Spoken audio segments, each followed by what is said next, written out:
The station buzzed with excitement. For the first time in 200 years, someone other than the Zentari had reached the finals with a chance to claim the championship. Aliens from all species gathered to watch what many now called the tiny army that could. In the human quarters, the mood was serious. 3 soldiers were in medical care, including Rodriguez with her broken ribs. That left only 47 to face the Zentari elite force of 500 warriors. Colonel Richards called an urgent meeting when he received troubling news from Major Miller. Our intelligence sources report that the Zentari plan to change the rules mid-battle, Miller explained. They're desperate to stop us from winning. Captain Young frowned. What kind of changes? They've convinced the arena controller to allow environmental hazards to be activated during the match. Hazards that only they know about. Private Martinez spoke up. Sir, I've been studying Zentari battle formations. They always protect their commander with a specific pattern.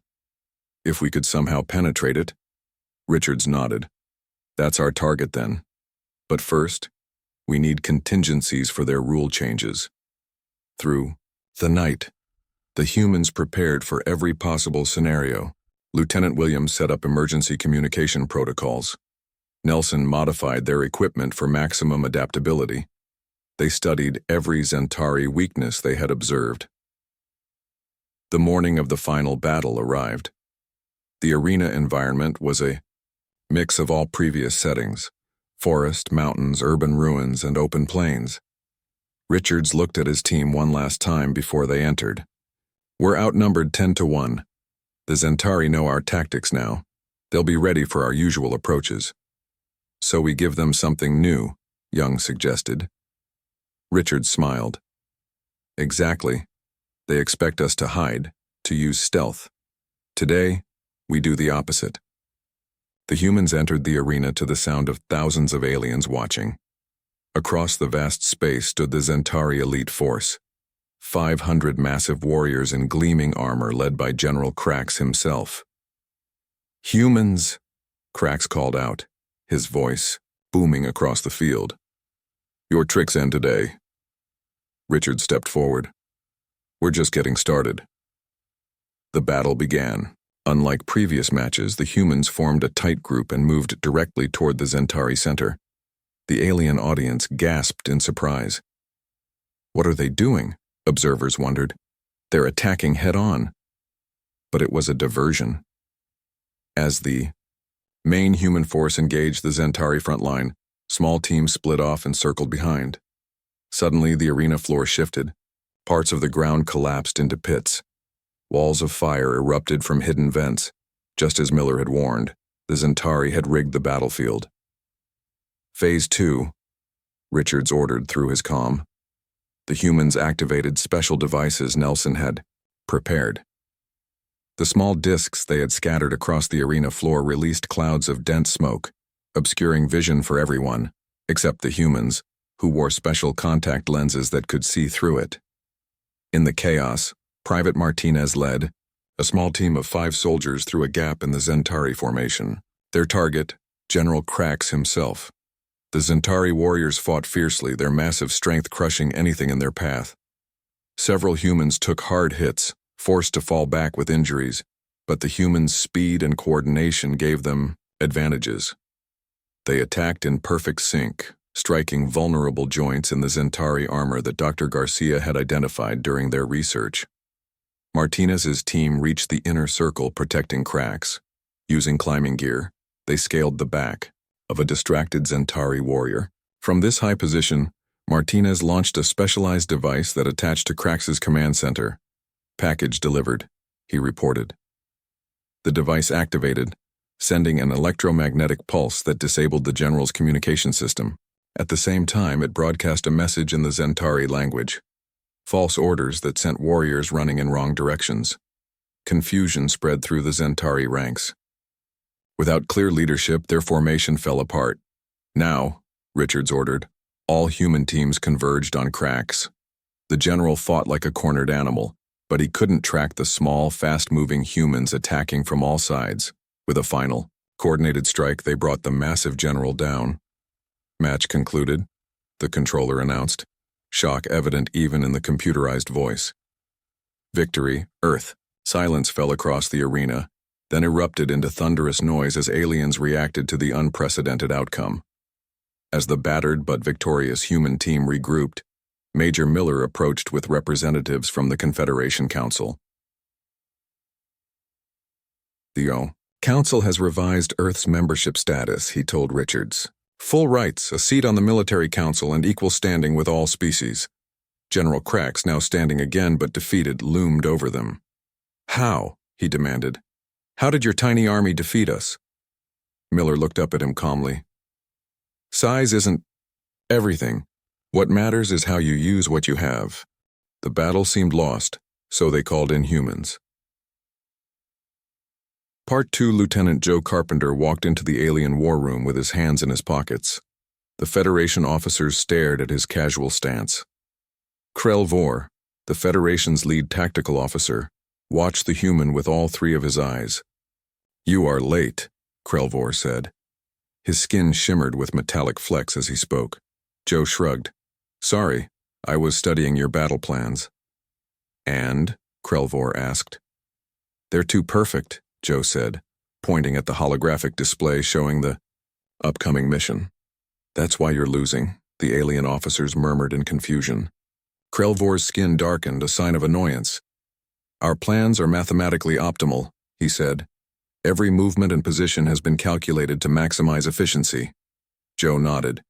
And the enemy knows exactly what you'll do because of it. He stepped forward and waved his hand through the display, disrupting the neat formation of ships. Perfection is predictable. We need chaos, controlled chaos. The mission was simple on paper. Retake a communications outpost on the edge of Federation space. The outpost sat on a small moon circling a gas giant. The Void Collective had only a small force there, but the position was strategically valuable. 6 hours later, Joe sat in the bridge of a Federation scout ship with Krell Vor at his side. 3 other ships formed a small attack force. As they approached the gas giant, Krell Vor pulled up the mission plan. We will approach from Vector 37B as planned, the alien said. The mathematical model suggests change of plans, Joe interrupted, pointing at the gas giant. We're going in through those storms. Krell Vor's skin paled. That is not the plan. The atmospheric turbulence will damage our ships. It'll also hide us, Joe said. The enemy expects you to come from the mathematically perfect angle. So we won't. Back on Earth, Dr. Olivia Martinez met with the alien scientists. 5 different species had sent their biological experts to work with her. They gathered in her lab at the University of Chicago. I've been studying the data you shared, Olivia said, showing them her findings on a large screen. And I think I know why your tactics fail against the Void Collective. She pulled up evolutionary trees for each Federation species. All of you evolved primarily as prey animals. You developed intelligence as a defense mechanism. The aliens looked at each other. One of them, a small being with large eyes, spoke up. This is correct. How is this relevant? Humans are different, Olivia explained. We evolved as omnivores, both predator and prey. We don't just run from threats. We stalk. We ambush. We take risks that seem illogical in the moment, but pay off later. She showed them human military history, ambushes, feint, sacrificial moves in chess. Sometimes the best move isn't the safest one. Meanwhile, in space, Joe's ship dove into the swirling clouds of the gas giant. The ship shook violently. We are exceeding safety parameters, Krell Vor warned. Hull integrity at 78%. A little more, Joe said, gripping his seat. We need to get deeper before we turn. Alarms blared as the ship creaked around them. The other ships followed closely. Warning lights flashed on all consoles. Hull integrity at 64%, Krell Vor reported. Lieutenant, we must abort. Now!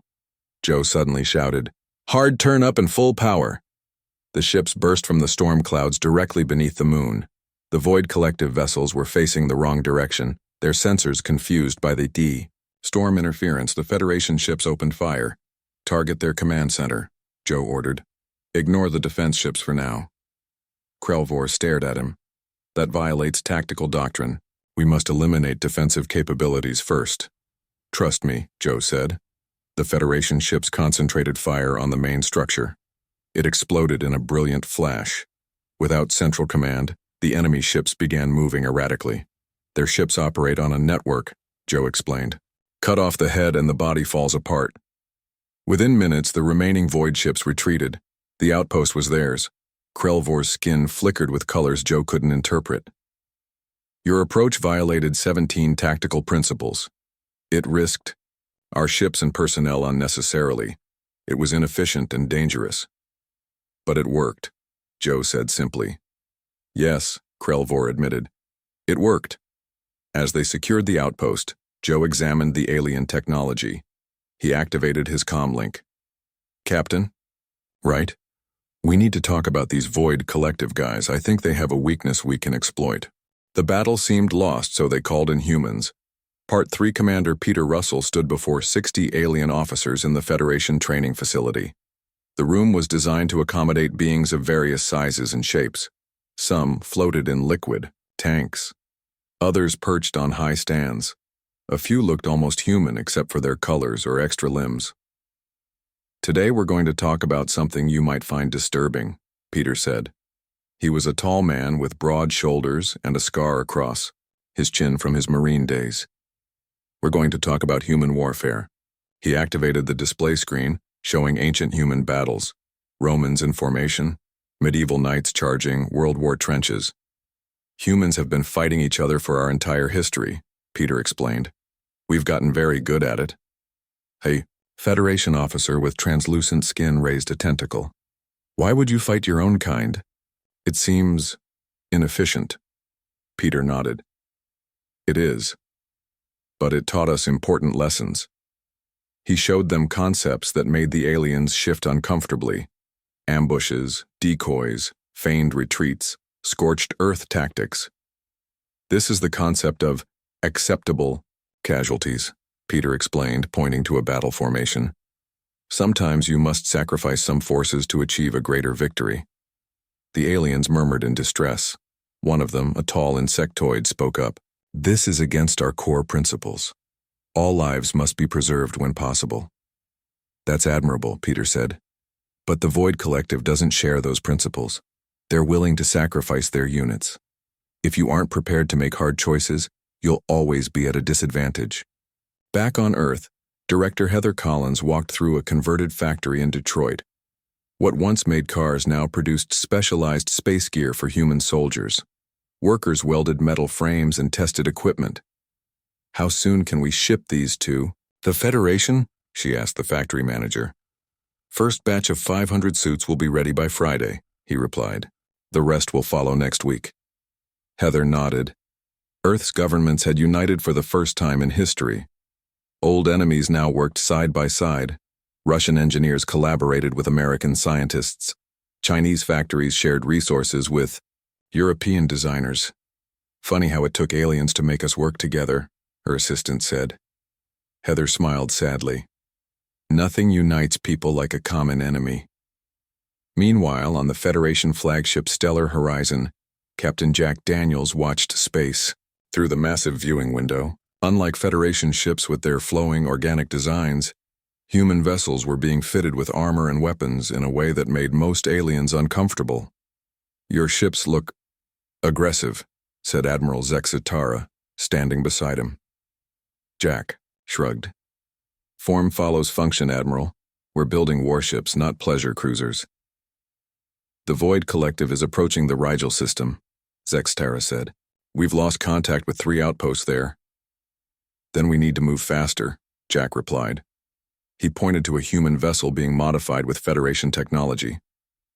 The USS Defiant will be ready for combat trials tomorrow. If it works, we can upgrade the entire Earth fleet within 2 weeks. In a laboratory section of the ship, engineer Lisa Ford examined data from human and alien physiology tests. The results surprised even her. This is amazing, she said to her Federation colleague, a scientist named Drell. Humans can withstand G-forces that would kill most Federation species. Drell's sensitive instruments measured the differences. Your biology is remarkably resilient. You heal faster. You adapt to radiation that would harm us. Your endurance is exceptional. Lisa nodded. We evolved on a higher gravity planet with more radiation and environmental challenges than most of your homeworlds. She pointed to her designs on the screen. That's why these combat suits will work. They'll amplify our natural abilities while protecting us from space conditions. The suits will allow humans to board enemy vessels? Drell asked. Yes, Lisa said. While your ships engage theirs at a distance, our boarding parties can get inside and take control. The Void Collective won't expect physical combat. Drell's skin changed colors, and what Lisa had learned was worry. It seemed primitive. Lisa smiled. Sometimes primitive works when advanced fails. Across the ship, Joe Carpenter and Captain Wright reviewed the reports from the first joint missions. The Federation forces are learning, Samantha said. But not fast enough. The Void Collective is pushing closer to core Federation worlds. Joe nodded. We need more time. Time is something we don't have, Samantha replied, looking out at the stars. We need a victory, a big one. Something to prove that humans can really make a difference in this war. The battle seemed lost, so they called in humans. Part 4 alarms blared throughout the stellar horizon. Red emergency lights flashed in every corridor. Admiral Zexitara's hands moved rapidly over the control panel as reports flooded in. 6 Void collective vessels approaching from Sector 9, an officer reported. 3 more from Sector 12. We are surrounded. Captain Jack Daniels stood beside the Admiral, watching the holographic display. The Federation flagship and its 2 escort vessels were caught in a carefully planned trap. The Void Collective had predicted their patrol route perfectly. We must retreat immediately, Admiral Zexitara said, his voice steady despite his fear. Our protocols are clear. When outnumbered 3-1, we must withdraw and regroup. Jack studied the enemy formation. Their ships formed a precise net closing in from all directions. But there was something odd about their pattern. They expect you to retreat, he said. Look at their formation. They've left the thinnest line of ships in the direction of Federation space. Zexitara nodded. Yes, the logical escape route. Which means it's a trap, Jack said firmly. He pointed to the largest enemy vessel at the center of their formation. We need to go there instead. The Admiral's 4 eyes blinked rapidly. Directly at their command ship? That would be suicide. Exactly, Jack said. They'll never expect it. Zexitara hesitated. Federation protocols were clear, but those same protocols had led to defeat after defeat. The Admiral made his decision. Helm, set course for the enemy command vessel. Full power to forward shields. The Federation officers stared in shock but followed orders. The massive stellar horizon turned and accelerated directly toward the heart of the enemy formation. The Void collective ships hesitated, their perfect formation breaking as they adjusted to this unexpected move. They're confused, Jack said with a grim smile. Fire all weapons when we reach their command ship. The Federation flagship barreled through space like an arrow, straight toward the largest enemy vessel. At the last moment, the Void ship tried to move aside, but it was too late. The stellar horizon's weapons fired at point-blank range, overwhelming the enemy shields. Now break hard port and target their engines, Jack ordered. As their ship veered sharply left, explosions rippled across the enemy command vessel. Without central coordination, the other Void ships began moving erratically, their perfect formation collapsing into chaos. Target their communication arrays, Jack continued. Cut them off from each other. One by one, the Void vessels lost contact with each other. The Federation ship picked them off systematically. What should have been a crushing defeat became an unexpected victory. When it was over, Admiral Zexitara approached Jack on the bridge. Your tactic violated every principle of our combat doctrine, the Admiral said. Jack nodded. Sometimes you have to break the rules to win. This victory will change the war, Zexitara said. For the first time, we have destroyed a Void command ship. Meanwhile, on a Federation research station, engineer Lisa Ford supervised as human volunteers tested the new combat suits. The suits were sleek black with reinforced joints and built-in weapon systems. They combined human design with alien technology. "How does it feel?" Lisa asked as a soldier flexed his arms in the suit. "Like wearing nothing at all," he replied. "And I feel stronger." Lisa nodded. "The suit amplifies your natural strength and protects you from radiation. You'll be able to withstand G-forces that would crush an unprotected human." Another scientist, Dr. Greg Peters, approached with a tablet displaying test results. "The medical scans are fascinating," he said. "Humans can tolerate conditions that would kill most Federation species. Your bone density, muscle structure, and nervous system are remarkably resilient." Lisa smiled. "Evolution on a high-gravity world with radiation and predators has its advantages." "The first boarding teams will deploy tomorrow," Greg said. 20 humans against a void outpost." Lisa nodded. "The Federation has always fought ship to ship at a distance. The Void Collective won't expect humans to board their vessels directly." Across the station, Captain Samantha Wright received the reports of Jack's victory. For the first time, she felt real hope. The humans were making a difference. Their unconventional tactics were working. "Captain," a communications officer called. "We're receiving a priority message from Admiral Johnson. Earth sensors have detected Void Collective ships entering our solar system." Samantha's blood ran cold. "They're attacking Earth?" The war had just become personal. The battle seemed lost, so they called in humans. Part 5 Admiral Kyle Johnson stood on the bridge of the USS Intrepid, the most advanced human ship now fitted with Federation technology. The vessel moved silently through the darkness of space, its new stealth systems hiding it from enemy sensors. Their mission was dangerous but vital: travel deep into Void Collective territory and gather intelligence on their homeworld. "Status report," Kyle ordered, his voice calm despite the tension. "In the air." "We've passed the outer defense grid," Lieutenant Susan Bell replied from her station. "No signs they've detected us."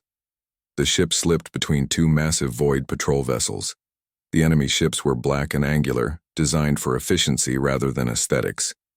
Kyle held his breath as they passed within kilometers of the hostile craft. "Maintain course for the coordinates," he said once they were clear. "We need to find out why they're attacking Earth." Meanwhile, at Federation headquarters, analyst Ben Powell stared at his computer screen. For weeks, he had been studying intercepted Void communications, looking for patterns. Something about their language bothered him. It was too precise, too literal. "Dr. Martinez," he called to Olivia, who was working nearby. "Look at this communication pattern." Olivia examined the data. "It's strange. No idioms, no metaphors, no exaggeration." "Exactly," Ben said.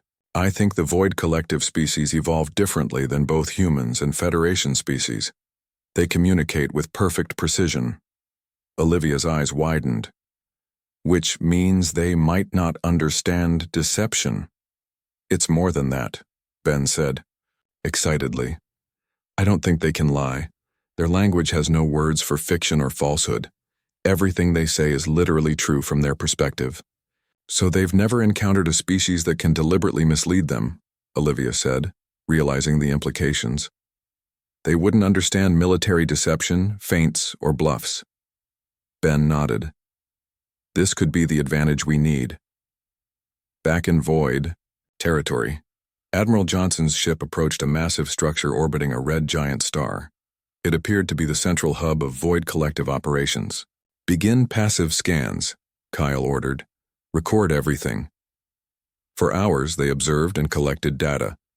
The ship's advanced sensors, enhanced with Federation technology, gathered information about ship movements, communications, and energy signatures. "Sir," called out Ensign Paul Garcia from the science station, "I'm detecting unusual radiation from the far side of the system. It doesn't match anything in our database." Kyle frowned. "Can you identify the source?" "It appears to be a rift in space," Garcia replied, confusion in his voice. "And there are Void ships entering our galaxy through it." Kyle moved to the science station and studied the readings himself. "They're not conquerors," he said softly, as understanding dawned. They're refugees. The scanner showed thousands of void ships gathered near the rift. Beyond it, strange energy patterns indicated something massive and ancient moving in the darkness between galaxies. They're running from something, Kyle realized. Something worse than them. Suddenly, alarms blared across the bridge. "We've been detected," Lieutenant Bell shouted. "3 void vessels on intercept course. Prepare for emergency jump," Kyle ordered. "We need to get this information back to Federation space." The USS Intrepid turned and accelerated away from the void facility. Enemy ships pursued, weapons charging. "They're targeting our engines," Garcia reported. "They want to capture us, not destroy us." "They want to know what we've learned," Kyle said grimly. "Divert all power to the engines. We need to reach the jump point." The ship shuddered as enemy fire struck their shields. Kyle gripped the arms of his command chair. "Get a message ready," he told Communications Officer Diane Wright. "If we don't make it, the Federation needs to know what we've discovered." The Intrepid raced through space, the enemy closing fast behind them. The human crew worked with practiced efficiency, each person focused on their task despite the danger. "Jump point in 30 seconds, the navigator announced.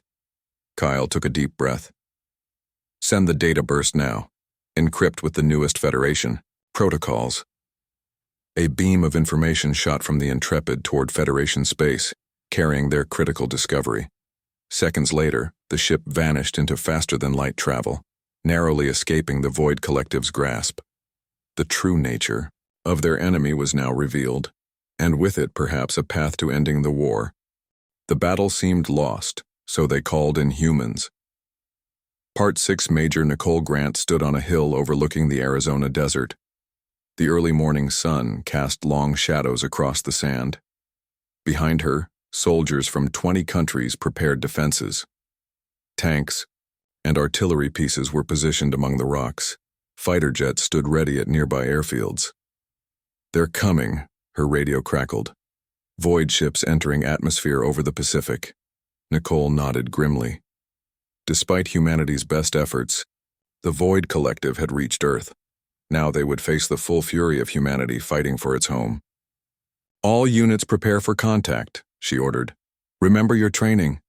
The Void Collective had attacked major cities first. New York, London, Beijing, all had faced orbital bombardment. But humanity had been preparing. Underground shelters saved millions. And the aliens had made a critical mistake. They expected humans to fight like the Federation. They were wrong. Instead of massing forces in open battles, humans scattered. They fought from forests, mountains, and deserts. They used the planet's varied environments against the invaders. The Void Collective, evolved on a world of uniform climate, struggled to adapt. Nicole watched the horizon as dark shapes appeared in the sky. Void shuttles bringing troops to the surface. "Let them land," she said into her radio. "Spring the trap only when I give the signal." The alien vessels descended, landing in the open desert. Void soldiers emerged, tall, angular beings with metallic skin that reflected the sun. They moved in perfect formation, weapons ready. They never noticed the subtle changes in the ground beneath them. "Now," Nicole ordered. Across the desert, hidden pumps activated. Water flooded into the sand from underground reservoirs. Within minutes, the firm ground became soft mud. The Void soldiers, designed for efficiency rather than adaptability, found themselves sinking. Their perfect formation broke as they struggled. "Phase 2, Nicole commanded. Mirrors hidden among the rocks suddenly angled toward the aliens, reflecting the harsh desert sun directly at their metallic skin. Temperature sensors on their bodies went haywire. Their vision systems, calibrated for the dim light of their homeworld, overloaded. Only then did Nicole order the attack. Tanks emerged from camouflage. Artillery opened fire. The confused and disoriented Void forces were quickly overwhelmed. Meanwhile, at a research facility in Colorado, Dr. Alan Murphy worked with Federation scientists to integrate human innovations with alien technology. Holographic displays showed their latest creation, weapons that operated on unpredictable patterns. The problem with Federation weapons is their mathematical precision, Alan explained to Admiral Zexitera. They fire at optimal intervals, which the Void Collective can predict and counter. He activated a demonstration. Our new system introduces controlled randomness. The weapons fire at varying intervals and power levels, making them impossible to predict. Zexitera watched with all four eyes. Inefficient, but effective against the Collective's predictive algorithms. Alan nodded. Sometimes inefficiency is an advantage. Across the facility, Captain Samantha Wright received reports from around the world. Humanity was holding its ground, but barely. The Void forces were numerous and their technology superior. We need something more, she told Lieutenant Joe Carpenter. These defensive victories won't win the war. Joe nodded. Admiral Johnson's intelligence about the rift changes everything. The Collective isn't evil, they're desperate. But they'll still destroy us to save themselves, Samantha pointed out. Unless we give them a third option, Joe replied. What if we could communicate with them? Make them understand we're not their enemy? Samantha frowned. They've ignored all attempts at communication. Because they don't understand our methods, Joe said. Ben Powell discovered they can't comprehend deception. Maybe they also can't understand cooperation between different species. It's outside their experience. On the screen before them, battles raged across the globe. Humans fought with everything they had. Not just with technology, but with creativity and determination that surprised even their Federation allies. We need a way inside their command structure, Samantha said finally. A way to make them understand. Joe's eyes lit up. I have an idea, but it's risky, possibly suicidal. Those are becoming our specialty, Samantha replied with a grim smile. As they spoke, a Federation shuttle landed outside. From it emerged Admiral Kyle Johnson, his uniform torn and his face tired but triumphant. He had escaped Void territory, with vital information. Captain Wright, he said as he entered. I know how we can end this war. But we'll need volunteers for a mission no one has ever attempted before.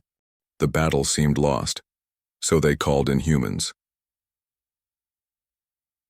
Part 7. Lieutenant Frank Parker looked at his reflection in the mirror. His skin now had a metallic sheen. His eyes were larger, darker. His fingers had been surgically modified to match the 6-digit I pattern of the Void Collective species. He barely recognized himself.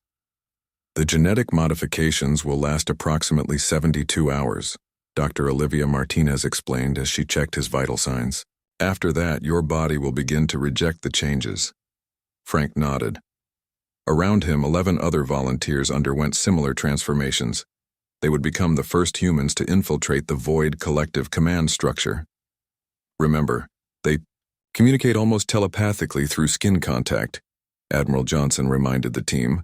The implants we've given you will simulate their communication patterns but keep physical contact to a minimum. Captain Samantha Wright entered the room. The volunteers stood at attention despite their discomfort. What you're attempting has never been done before, she said. If you succeed, you might end this war and save both our species. If you fail, she didn't need to finish. Everyone knew the risks. The Federation transport will drop you near a Void command center in Earth. Orbit, Samantha continued. From there, you'll need to blend in and access their central network. Frank checked his equipment one last time. The plan was simple, but dangerous. They would pose as Void soldiers from a damaged ship, infiltrate the command center, and upload. A special program designed by Ben Powell. The program contains humanity's complete historical record, Ben had explained during briefing. Art, music, literature, warfare, love, sacrifice, everything that makes us human. If they experience our emotions and perspectives directly, they might understand us. 6 hours later, Frank's team drifted in space near a massive Void station, orbiting Earth. Their small craft had been disguised to look damaged. Remember, Frank told his team as they prepared to board, move with purpose. They expect perfect precision, don't hesitate or show emotion. The Void station accepted their emergency docking request without question. As the airlock opened, Frank led his team into the alien corridor. The interior was stark and functional, without decoration or comfort. Void soldiers approached. Frank felt his heart race but kept his face expressionless. The implant at the base of his skull activated, sending false signals to match void communication patterns. Unit damaged. Returning from Earth surface engagement, the implant transmitted. The void soldiers accepted this without question. They couldn't conceive of deception. The disguised humans were directed to a processing center. Frank and his team moved through the station, mapping its layout. The central network hub was 3 levels up. They needed to reach it without raising suspicion. "Stay calm," Frank sub-vocalized to his team through their hidden comms. "We're almost there." As they approached the network center, an alarm suddenly blared. A void commander approached rapidly. "Anomaly detected," it communicated. "Your unit? Structure is irregular." Frank's mind raced. Their cover was blown. He made a split-second decision. "Now!" he shouted, abandoning the pretense. His team sprang into action. 2 members sealed the corridor behind them while the others rushed forward. They had lost the element of surprise, but they could still complete the mission. Frank reached the central console and plugged in the data device Ben had given him. The upload began immediately, pouring humanity's history and emotions directly into the Void Collective's networked consciousness. Void soldiers surrounded them, weapons ready. But they hesitated, confused by the flood of new sensations entering their shared mind. "Keep them back," Frank ordered as the upload continued. "We need 3 more minutes." His team formed a defensive circle, using their combat training to hold position. One by one, they fell to enemy fire. Frank watched his friends sacrifice themselves to buy time. The upload reached 90% when a blast hit Frank in the shoulder. He stumbled but kept the data device connected. Pain seared through him, but he refused to let go. "For Earth," he whispered as the progress bar reached completion.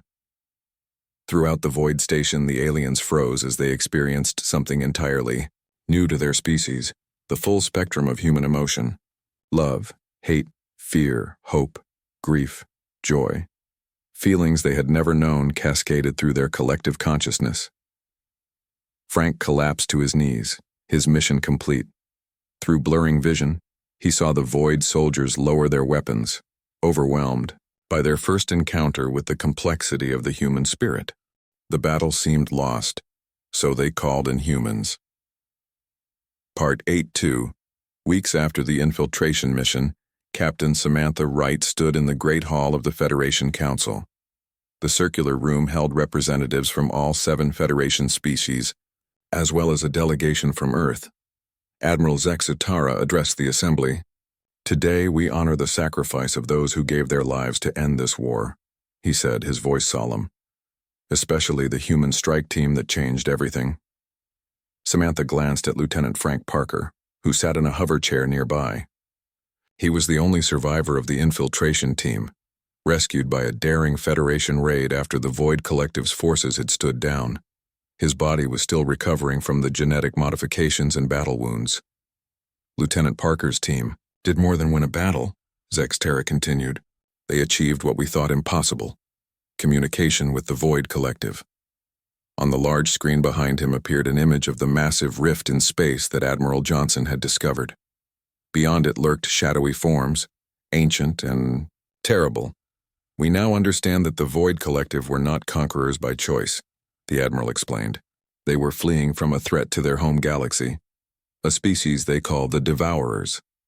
Commander Maria Evans, who had led the combined fleet in the final confrontation, stepped forward. Short and sturdy, with dark hair and determined eyes, she had earned respect from both human and alien forces. "The Collective now understands that we can help each other," she said. "But the Devourers are still coming. Our long-range sensors detect them approaching the rift." She activated a holographic display showing the combined Human Federation fleet positioning near the rift.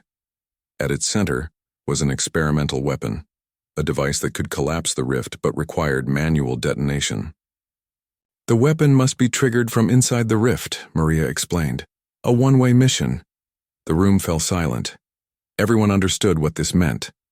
"I volunteered," Maria said simply. Despite protests, the decision was made. The next day, the fleet moved into position.